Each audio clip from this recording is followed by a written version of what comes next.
Hi friends, ఎలా ఉన్నారు? Welcome to మా ఊరి వంట. ఈరోజు మనం ఈజీగా అయిపోయే ఉల్లిపాయ పచ్చడిని చేయబోతున్నాం. ఈ ఉల్లిపాయ పచ్చడి చాలా హెల్దీ కూడా. సో మరి ఎలా ప్రిపేర్ చేసుకోవాలో చూద్దామా?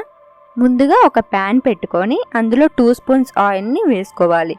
ఆయిల్ కొంచెం హీట్ అయ్యాక కట్ చేసి పెట్టుకున్న 3 ఉల్లిపాయ ముక్కల్ని వేసుకొని ఒక్కసారి కలుపుకోవాలి.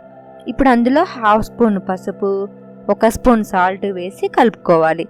అలాగే చిన్న నిమ్మకాయ సైజ్ అంత చింతపండు వేసి కలుపుకోవాలి.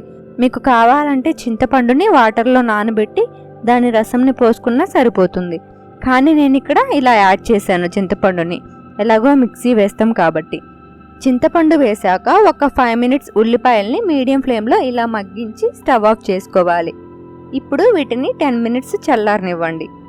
ఒక 10 మినిట్స్ తర్వాత మిక్సీ జార్లో వేయించిన ధనియాలు కొద్దిగా, అలాగే జీలకర్ర కొద్దిగా, మనం ప్రిపేర్ చేసుకున్న ఉల్లిపాయ మిశ్రమాన్ని, అలాగే కారం 2 స్పూన్స్, వెల్లుల్లి 7 రెమ్మలు, కరివేపాకు కొద్దిగా, కొత్తిమీర కొద్దిగా, సాల్ట్ 1 స్పూన్ వేసుకొని మూత పెట్టి గ్రైండ్ చేసుకోవాలి.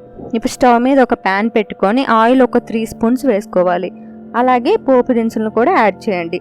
పోపు దినుసులు కొద్దిగా చిటపటలాడాక అందులో వెల్లుల్లి రెమ్మలు ఒక 6, అలాగే 2 ఎండుమిర్చి, కొద్దిగా కరివేపాకు వేసి ఒక 1 మినిట్ స్లో ఫ్లేమ్లో ఉంచండి. ఇప్పుడు మనం గ్రైండ్ చేసి పెట్టుకున్న ఉల్లిపాయ పచ్చడిని వేసి బాగా కలుపుకోండి. సాల్ట్ సరిపోకపోతే వేసుకోండి, మాకు ఇక్కడ కరెక్ట్గా సరిపోయింది. ఇలా ఒకసారి కలుపుకొని స్టవ్ ఆఫ్ చేయండి.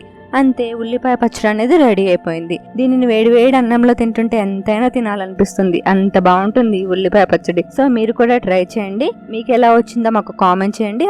అలాగే మీ ఫ్రెండ్స్ అందరికి షేర్ చేయండి. మన ఛానల్ని లైక్ చేసి సబ్స్క్రైబ్ చేయండి. Please support our channel. Please subscribe our channel. Thank you friends.